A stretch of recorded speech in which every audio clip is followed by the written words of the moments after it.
cada una, reproducción y grafía, o reproducción gráfica para el caso. Entonces la conjunción de eso da reprografía, que en realidad significa reproducción gráfica.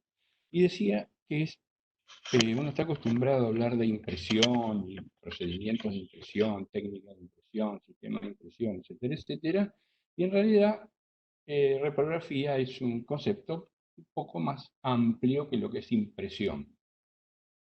En el sentido de que impresión por ahí tiene dos, ya después vamos a desarrollar en otro momento también un poquito eso, cuando toquemos los sistemas, la que que viene, y tiene que ver básicamente con dos cuestiones básicas. El término impresión, que es presión e impregnación. Y además, si lo tomamos desde el punto de vista perceptual o de las sensaciones, uno tiene impresiones, que son las imágenes que quedan dentro de... Cuando uno se asusta o tiene una imagen o tiene un sueño, también tiene impresiones. Bueno, no me quiero ir mucho por ese lado, ya le veo la cara a mi compañero Gonzaga acá, que ahí estamos. Bueno, el término reprografía, que no nació con nosotros, ni mucho menos, y esto es bueno plantearlo como antecedente, por la simple razón, a ver, paso a la otra página, perdón, los antecedentes, porque esto tiene que ver básicamente con, si tomamos la tecnología actual, es lógico que algunas de estas cuestiones, o la mayoría de esto, como antecedente, como principios, digamos, ya es como que no se utiliza. Pero no olvidemos que esta disciplina, diseño de comunicación visual, tiene una raíz, una de sus raíces, en el arte gráfico y en las artes plásticas. Y el arte gráfico y las artes plásticas siempre estuvieron muy conectados a reproducciones, digamos, para el caso. Sobre todo en las artes gráficas, digamos, que es un poco la madre de esta disciplina. Entonces, el arte sigue teniendo todas esas cuestiones y la tecnología actual se basa en sistemas bastante más complejos que lo que son lo que vamos a ver un poquito ahora, que son las técnicas. Pero hay otra cuestión que yo mencioné por otro tema esta mañana en morfología, que tiene que ver, ustedes se dan cuenta, es más, de hecho hay mucha profusión de este tipo de cosas, tiene que ver con un poco el regreso a, no digo el regreso manual a la artesanía del diseño, pero sí a un poquito de tener un mayor contacto con las artes visuales, las artes plásticas, y por el otro lado con ciertas manualidades que se han perdido con la tecnología digital, por por otra cuestión. Pero, en definitiva, cuando esta proliferación de eventos como Diseña Santa Fe, etcétera, etcétera, siempre van a notar que cuántos diseñadores, estudiantes, profesores, estudiantes de esta carrera están en ese tipo de ferias y produciendo cosas que no tienen que ver con la producción industrial, sino con la producción artesanal. Hago esta mención porque normalmente cuando uno tiene que meterse un poco en la historia, en los antecedentes, de dónde vienen las cosas, puede ser un poquito aburrido. Yo entiendo eso, pero bueno, vamos a, vamos a tenerlo en cuenta. Porque además abre la cabeza, por el otro lado, para la producción de determinados diseños con ciertas características que la tecnología digital no la da, aunque sea por eso. Entonces tomamos los principios. Esto es para entender la tecnología, ¿no? Cuáles son los antecedentes en función de los antecedentes técnicos, tecnológicos. ¿Mm? Y tiene que ver con estas cuestiones que hacían los artistas plásticos y después los artistas gráficos, y que se basaron normalmente estas técnicas en dos principios físicos y químicos, para lo cual las características de estos dos principios, que que tienen que ver con la tecnología, es por un lado, y por otro lado los químicos, esto en cuanto a lo físico. Los químicos, pigmentación, impregnación y emulsión. Todo esto, ¿para qué? Para la reproducción gráfica en esos tiempos, y todavía sigue, esto sigue siendo, sigue teniendo actualidad, que son los grabados. Ustedes sabrán, cualquiera que haya leído algo de un concurso de arte o visite un museo de arte, va a ver que cuando dice las disciplinas de las artes visuales son pintura, dibujo, escultura, grabados. Tiene que ver con esto, básicamente. ¿Mm? Porque además, y debo decirlo, eh, en la historia de esta disciplina, que tiene estos padres y estos abuelos, en este caso, eh, hay una cuestión de qué es lo que pasa con las artes visuales, que es la originalidad. Que es una polaridad, digamos, porque lo que es original en arte, en diseño, probablemente no lo sea. Digo probablemente en el sentido de que el diseño de comunicación se basa en la mayor reproducción, digamos, ¿eh? Cuanto más un diseño más conocido, cuando más se reproduce. En el caso de las artes visuales, es más original cuando hay uno solo, porque todo cuando está reproducido son copias, y las copias, ¿no es cierto, Rodrigo? Así es. Tengo que hacer la corta. Eh, Cualquier cosa yo hablo, no hay problema, Carlos.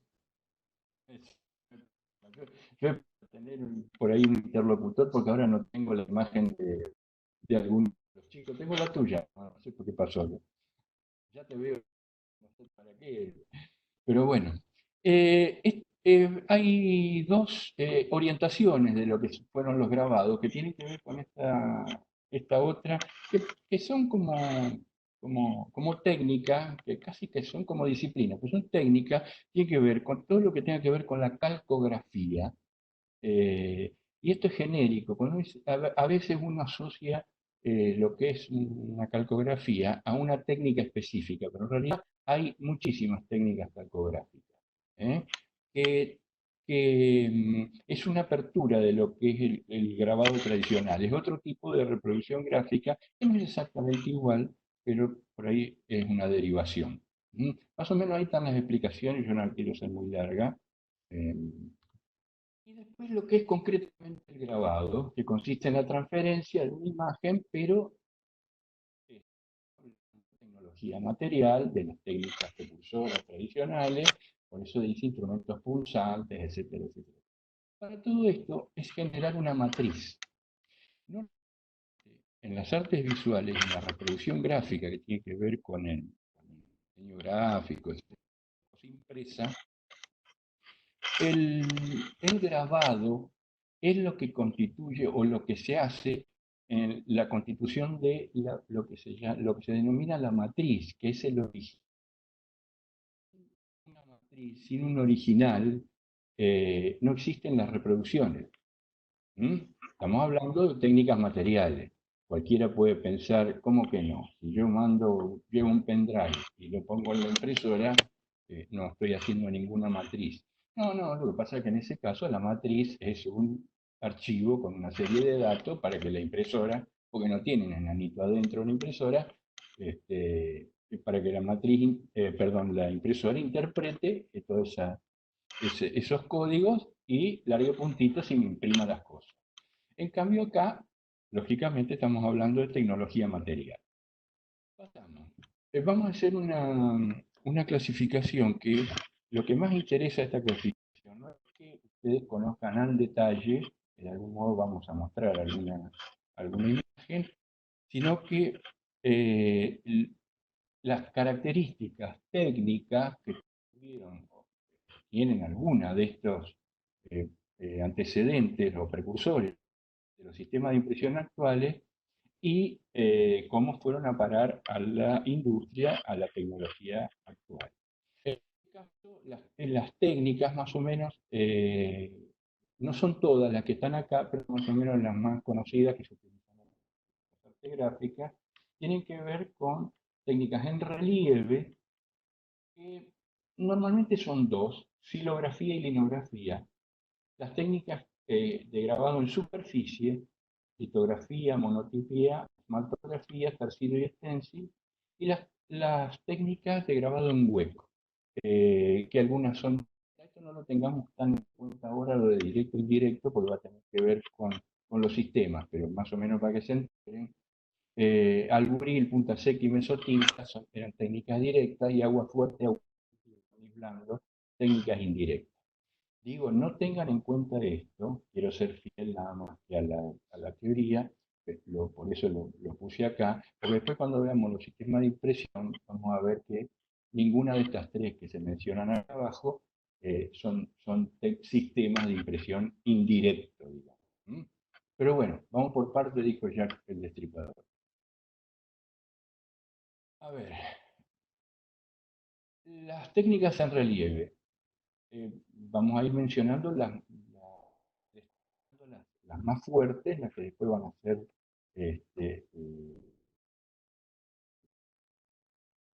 digamos, principios para los sistemas de impresión. La xilografía y la linografía. Las imágenes indican, ustedes van a ver, esto también es como explicar un sistema de impresión. Todo mecánicamente, cualquier sistema de impresión, estoy hablando de analógico, ¿no? Lo que tienen máquinas mecánicas, ¿no? Todos son cilindros, rodillos, engranajes, etcétera, etcétera. Bueno, acá también más o menos pasa lo mismo. Cambian un poco los materiales, pero de algún modo cambia, lo que cambia, en este caso, ciertas especificaciones técnicas. ¿Mm? La xilografía es lo que nosotros conocemos como talla en madera. Pero por eso puse los instrumentos al lado con los que se utiliza, que es una gubia, y la matriz es madera, normalmente se hace sobre una tabla o sobre un grueso de madera, depende de lo que haya que hacer. Digo esto porque hay una técnica ahora que es muy conocida, que también es en madera, pero puede ser en otro, pero suele hacerse en madera. Cuando ustedes van a un lugar, eh, a ver, la menciono, que es la pirotecnia, que es el grabado en fuego. Cuando uno dice, se compra, va a Paraná y se compra un mate y le ponen el nombre del lugar o le ponen tu nombre, y ustedes ven que agarra como una especie de soldador, el tipo y el artesano, el que lo venda, y escribe su nombre, digamos, el nombre. Entonces eso es pirografía, pero no es xilografía en términos técnicos como lo estamos utilizando acá. Quería hacer esa salvedad. La próxima, xilografía. Es muy parecida, nada más que lo que cambia es el material. La xilografía es un taco de madera, placa de madera, no es un taco porque de menores dimensiones y mayor espesor, y en este caso linóleo. Las especificaciones del linóleo, que lógico, todo esto tiene que ver con la posibilidad de figuraciones, por eso yo capaz que soy uno de los pocos tarados que todavía tiene ese romanticismo con determinadas cosas. Este, Discúlpenme mis estudiantes si por ahí dije algo parecido esta mañana, pero es que si uno nunca tomó a ver, un lápiz de cera, lo han tomado, pero si nadie nunca tuvo que dibujar con un pedacito con una ramita en la tierra, no va a saber lo que es eso. Lo puede haber visto en cualquier video, pero nunca va a saber qué forma realmente puede hacer con eso, que no es lo mismo que la que se puede hacer con Illustrator. A eso me refiero cuando estoy mencionando las posibilidades que brindan estas cosas. Pasamos. Vamos a las técnicas en superficie. ¿Por qué? Yo mencioné las anteriores, pues, en técnicas en relieve, ¿verdad? Eh, Lógicamente, si hay que, esto está explicado mayormente, yo no la quiero ser demasiado aburrido, eh, pero cuando hablamos de grabado en relieve, tiene que ver con que el alojamiento de lo que fue en este caso alguna tinta o algo así, va a estar sobre el relieve de la superficie de lo que es el taco. O sea, lo que se plantea es el hueco con la gubia, lo que se plantea es esa parte donde no va a ir tinta. ¿Mm? Entonces queda la tinta en superficie, litografía, monotipía, esmaltografía, estarcido y esto. Vamos a ir viendo. Yo puse del lado derecho, yo estoy señalando con la mano, en realidad tengo que, por ahí tengo que señalar así, no me doy cuenta como si estuviera en clase, esencial. Vamos a ver algunos detalles. Es la técnica de grabado en piedra, pero es un grabado distinto. Fíjense que es con un lápiz graso. Normalmente esta técnica se hace sobre una piedra muy especial que no es una piedra tan mármol, sino que son piedras, normalmente son piedras calizas. Caliza viene de cal. Ustedes vieron, o mejor dicho, la cal viene de la piedra caliza. Vieron que la cal, para hacer los revoques de las paredes y ese tipo de cosas, es un polvillo, digamos, una especie de talco grueso, que es por el raspado de este tipo de piedra que no es muy dura. Está en un primer proceso, digamos, de petrificación dentro de lo que es esos procedimientos.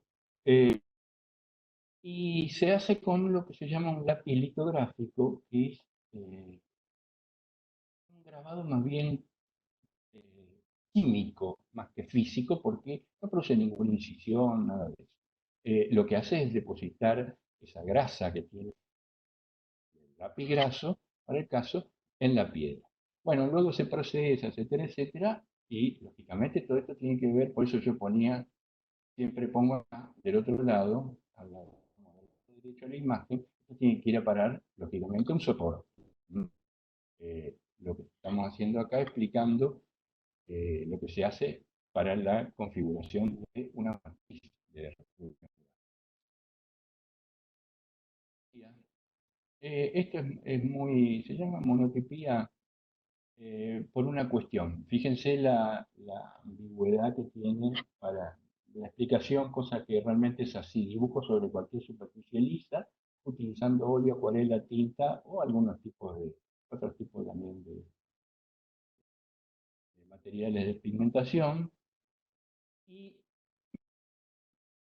parece como una contradicción con respecto a lo que es la reproducción gráfica. En realidad la monotipía solo, por eso se llama así, solo sale el resalte de las letras, nada más que para, solo sale una sola producción, digamos, ¿eh? Después las demás ya no salen porque es lógico como se apaga la tinta. Eh, ¿Qué habrán hecho cuando eran chicos, en la escuela? Cuando hacían con una mancha, no sé en qué, en la materia de dibujo, ya no me acuerdo, si tan viejo ya que no me acuerdo si hacían esas cosas, o no sé, pero cuando hacían, largaban una mancha de tinta, doblaban el papel y es como que del otro lado salía, solo sale una sola buena impresión. Después ya cuando quieren hacer otra con esa misma, ya no se puede. Quería hacer esa tonta analogía. Fotografía, técnica de producción de obras gráficas mediante la aplicación de esmalte. Instrumento lápiz, matriz piedra. Fíjense ustedes cómo van combinando los instrumentos y las distintas matrices. Pero estamos hablando de esmalte y no de un lápiz graso. ¿Mm? Tarcido. También es una cosa importante, hay que destacarlo porque lo mismo que la xilografía y la litografía, ya vamos a ver, el estarcido también es llamado stencil porque no es la misma cosa, pero nacieron para fines diferentes, por eso digo. ¿Mm? Es un poquito el paradigma de la estampación, pero, porque se suele utilizar en ese sentido. Eh, pincel y matrices varios es tal cual porque cuando uno produce una matriz eh, stencil, para el caso, en una plantilla de papel, puede utilizar para colorear la figura con pinceles, con una esponja, con algún pigmento, etcétera, etcétera, con lo que sea, o con un aerosol, como hacen en la calle los grafiteros. Y stencil es lo mismo. Yo dije, son dos técnicas similares, no, pero son dos técnicas similares que nacieron, digamos, se adaptaron para distintos fines. Esto es muy concreto. ¿Mm? Una de las características, fíjese que acá esto es más con tendencia decorativa, y acá apareció algo que es un poquito más cercano al diseño gráfico, etcétera, no a la imagen decorativa, sino al diseño gráfico. Y fíjense lo que está marcando acá, stencil y puente, es un calado que se hace sobre cualquier superficie estable, digamos, en sus bordes y demás, como para poder dejar pasar la pintura, le llamo pintura en términos generales. Y a ver, esto es muy conocido para mí por la edad. Rodrigo también seguro que se acuerda cuando teníamos que hacer, Rodrigo es técnico y en el industrial tuvo que hacer alguna cosa de esta. Los letrógrafos, que eran los modos de escribir con las plantillas de plástico, digamos, eran una especie de stencil con las letras grandes, y las teníamos que hacer así. Y fíjense el detalle, una pavada que voy a decir, pero realmente para que la de grafitero, y si tiene que hacer un stencil, va a tener que tener en cuenta este tipo de detalles. Una A se configura con el palito transversal completo. Ahora, si tenemos que agujerear una plancha, como en este caso, calar una plancha con forma de A o de otra letra, también pasa lo mismo. La O también pasaría lo mismo. Cuando tienen ojo las letras, o sea que tienen agujero en el centro, hay que dejarle el puente, porque si no, una vez que cortamos esto, este triangulito voló. Y ya la A se convirtió en un triángulo y no en una pavadita que dije. Carlos, Sí. a raíz de esta técnica surgieron varias familias tipográficas, digamos, que hoy por hoy se utilizan y que mucha gente por ahí no sabe por qué esa forma y por qué se configuran de esa manera las tipografías, y es exclusivamente por la técnica de impresión, vienen de ahí. Exactamente. Hay una tipografía que hizo Milton Glaser, muy famosa, la primera, por ser Milton Glaser el más conocido y el más viejo, de los que van quedando, que se llama Stencil, o también tiene su nombre trucho, digamos, que pasa con las tipografías, Stamp. Son letras carteleras hechas para lo que era en la época anterior, antes del plotter y estas tecnologías actuales. Había que pintar letras grandes para un cartel en algún lugar, o algún tipo de información, y había que hacerlo así. Y de ahí nacieron las tipografías la stencil es una tipografía con copyright, etcétera, etcétera, porque prácticamente creo que debe haber sido la primera con nombre propio, y que tiene que ver básicamente teniendo en cuenta esta técnica. ¿Mm? Además que es digital.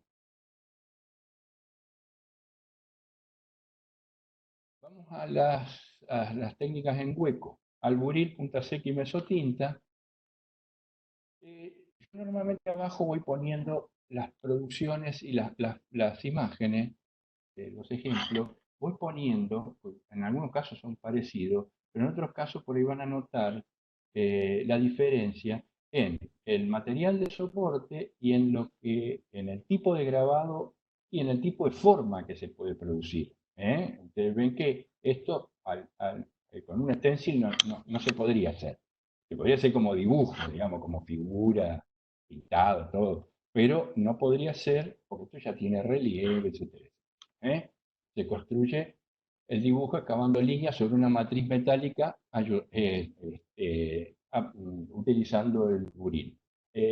Siempre en el derecho yo voy poniendo el instrumento con el cual se utiliza para cada una de las técnicas. ¿Mm? Es decir, eh, ya que está aprovecho, recuerdan, Rodrigo, lo voy a asociar con morfología, no puedo con mi genio. Estamos trabajando con textura, la temática textura. Chicos, en en el ejercicio número 3, texturas, materiales, etcétera, etcétera. No digo que que salgan a comprar un buril y una plancha de cobre, pero tienen esto proceso según el cual se graba la imagen sobre la matriz empleando un punzón fijo y afilado. Y fíjense la diferencia, porque son todo cosas puntiagudas, instrumentos que parecen así como muy similares, pero sirven para hacer, no son las mismas. Acá no podríamos hacer lo que se hace acá, o viceversa. ¿Mm? De ahí la cuestión. Tendría que haber dado otra clase en morfología, así porque las formas son las mismas. Entonces, ¿qué es lo que le preocupa a la morfología? Eso, la forma. Bueno, acá la técnica. Comillas que hay ahí se araña es para hacerlo más criollo al asunto, para entender cómo es. Yo supongo que si alguno de ustedes ha estudiado, habrá pasado por una escuela de arte, o previo o antes, que si en la escuela secundaria, algunas de estas cosas eh, son más comunes. La mesotinta, que es como mes, media tinta, digamos. Producir un tono oscuro y uniforme en la totalidad de la plancha, que dice se va matizando, no tomemos el concepto de matiz como en la teoría del color, por favor. Cuando dice uno podría decir se va tonalizando, se va matizando o se va desaturando, para el caso. Pero este, el cambio de matiz en este caso tiene que ver con la cantidad de colores que, que, con los cuales se utiliza en el caso de la mesotinta. ¿Mm? Es una técnica muy utilizada en los grabados artísticos, es realmente muy interesante. Vamos a las técnicas también en hueco, y por eso decía indirectas, porque son directas porque lo que se hace es sobre el soporte, y estas son indirectas, agua fuerte, agua tinta y barniz blando. Son técnicas realmente muy parecidas, los materiales que se utilizan, no el instrumento, sino los materiales, acá betún, cera, etcétera, etcétera. Agua fuerte.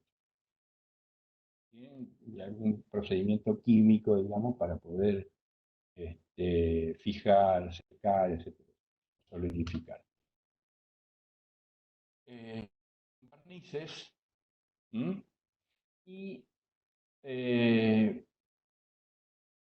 un papel muy especial, esa es la diferencia.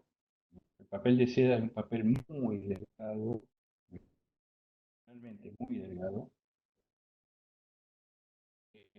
Se adapta mucho a superficies, a distintas pequeñas o muy pequeñísimas rugosidades, o puede absorber en la misma superficie este, diferencias, digamos, tonales, porque es un tipo de papel muy especial. Después búsquenlo, papel de seda,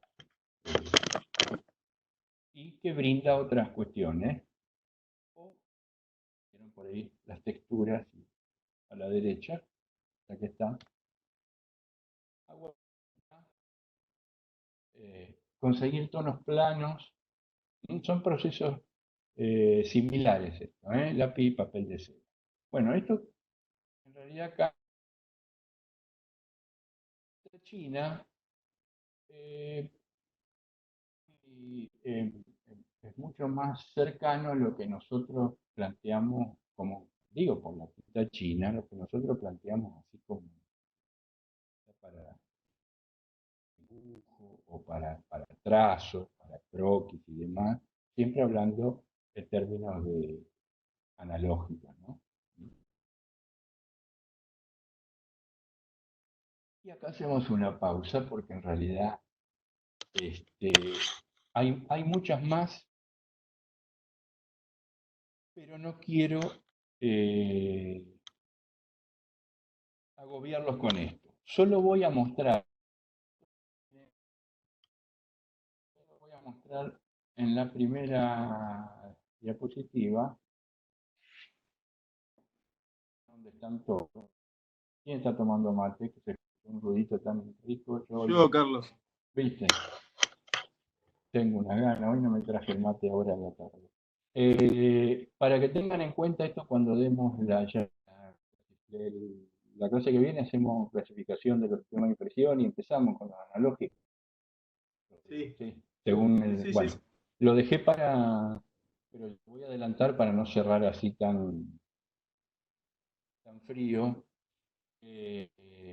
Yo voy a retomar esta placa, digamos, y vamos a tomar en la clasificación de los sistemas de impresión, vamos a tomar esta placa y la vamos a desmenuzar y van a ver que vamos a tomar la silografía, estarcido stencil, las cosas como similares, la litografía,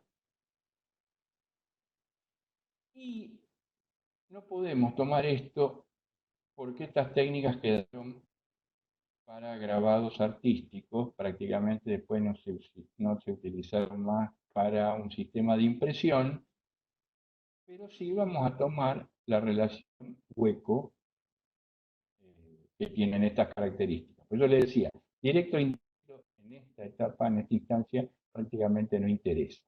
Entonces, vamos a quedarnos con la silografía, la litografía, el stencil, el tarcido, y algunas de las técnicas en hueco, que son estas las que han pasado a ser, porque esa es la gran cuestión, de ser grabados artísticos a ser originales como principio de los sistemas de impresión actuales, de los que conocemos los análogos, como el offset, como el rotograbado, la serigrafía, la flexografía, etc.